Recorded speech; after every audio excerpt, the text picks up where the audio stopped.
This is November 20th here in Los Angeles at the LA Auto Show, South Hall. This is the Nissan booth at the LA Auto Show, and there's going to be 2 cars unveiled here at the press conference. In the meantime, people have started to assemble for this popular car maker. Quite a crowd. Today is only media day. Hey, how are you? Good. Hi, Mom. Glad you came to see it. See all these, all media people. It doesn't open to the public until Friday. Let me tell you, earlier today in Tokyo at the motor show, Nissan celebrated its 80th anniversary. 80 years, an amazing 80 years with this company. And you know, we did so not with a misty-eyed look at the past, but rather by unveiling the new GTR Mismo, the absolute fastest factory GTR ever created. And let me tell you, this baby is 600 horsepower, twin turbo, V6 fast. About 2 seconds, 0 to 60 fast. And just over 7 minutes Nürburgring fast. In fact, we set a GTR record in September at this world famous track. And guess what, folks? I've got a special surprise for you. Who better in the entire world to unveil the new GTR Mismo than someone who knows a thing or two about being really, really super fast? Ladies and gentlemen, please welcome 6-time gold medalist and 100-meter world record holder, Nissan's Director of Excitement, Mr. Usain Bolt.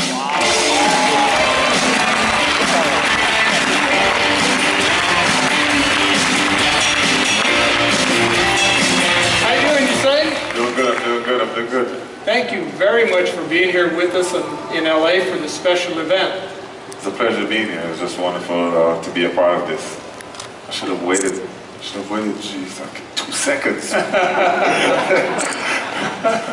I tell you what, would you do me the honor and help me unveil this beautiful GTR? Of course. Let's come on over. Ready? There we go.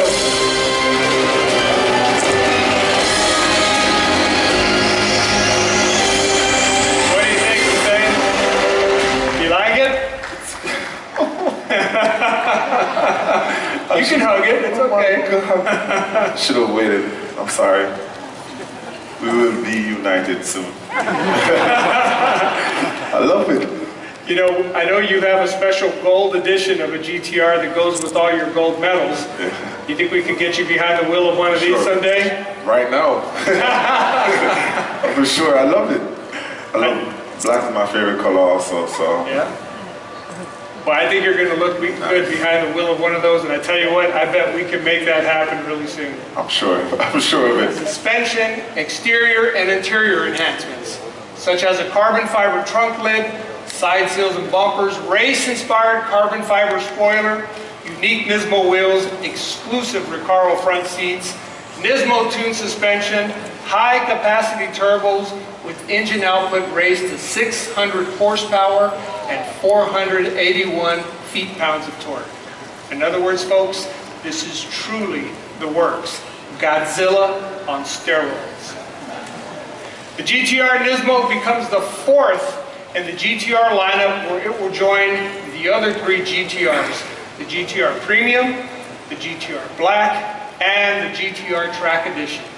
And all of these will have enhanced features such as a regal red exterior color, Bose noise-canceling audio, refined interior features and comfort, and the 2015 GTR model goes on sale just after 2014 of the new year, with the Nismo version joining later this year. And Nissan, as you know, has always been a brand that does things differently. Our designs have always stretched the envelope over the years. And Nissan products, just like GTR, stand out among the competition because they are all about the driver first and foremost, and about using innovation to transform the driving experience. Two break-ins, one on October 29th and then one on November 12th. Either time, the first time all they got was a company credit card to Chevron. And they started off with a whole bunch of stuff. They gathered a whole bunch of stuff, but either the police showing up or myself and Mike Gillardone showing up spooked them off to where they just left they drove one of the gators and left everything over in the corner of the property. So that we recovered all the property that they were trying to take. The second time, they did get away with some trailer ramps. We have a trailer that's parked out there, one of our utility trailers that had some ramps on it. They took the ramps out of there. They stole the clearance lights off of the trailer there. Wow. You know, the rubber plug-in. They took those and a battery charger that had wheels with a card on it. That's what they got away with the second time.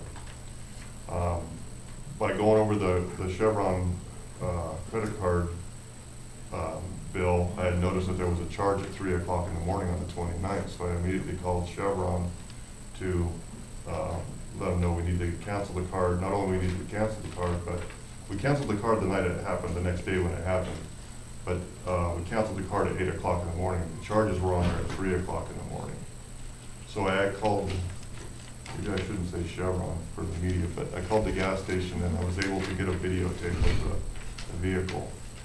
Well, after the second break-in on the 12th, I was taking some keys out to the sewer treatment plant to drop off, and on my way back in, I spotted the vehicle that was on the videotape.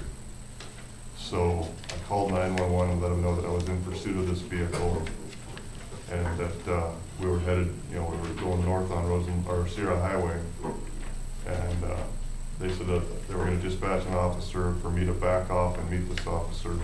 That they didn't want to spook him. So at that time, I had called one of the other guys here and told him, look, the vehicle that I was following actually got away, but he's turned in to either the old folks home there, the trailer park, one of those two facilities. I wasn't sure which.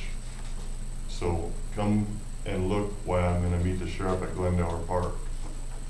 While I went to Glendower Park, I met the sheriff, and I got the phone call from one of our employees saying, I've got him cornered. He's over here in the trailer park. So, being we didn't have, the sheriff's department didn't have a search warrant, and the officer that was taking the report at that time wasn't the same officer that took the report at the sewer plant, they couldn't just go in and make an arrest. They wanted to do an investigation. So I spoke to, there was no arrest made that day, but I talked to the officer. I talked to him again yesterday. They know who he is. They know where he lives. He's got a probation hearing coming up, and they're doing their investigation that they may tie all this together and make the arrest. But as at this point, there hasn't been an arrest made. So that's our story with the break-ins. In the last 2 weeks, we've done 3 service lines that we replaced. They've done 10 angle stop repairs. We had a sewer backup out here at the Roseville apartments where somebody had, I'm assuming it's kids, had gone in. Out in the desert, there's a clean out that supplies that sewer, or the sewer for that apartment complex. Well, the kids had pulled the lid off of it, stuffed a bunch of sticks down inside of it, trash and rocks, and got it to back up. So we had to go out there, dig the line up, get all the trash that was stuck in the Y of the clean out, and free that leak up. Other than that, we did 45 block-offs, completed all the meter readings. They continue to install the master meters. And what I've been doing lately is I've been keeping track of work orders. So since the 1st of November to today, we've done 194 work orders. That includes customer complaints, leaks, turn-ons, turn-offs. And so I've been trying to keep track of that because the guys are constantly going and trying to keep a number of how many work orders we actually do in a month.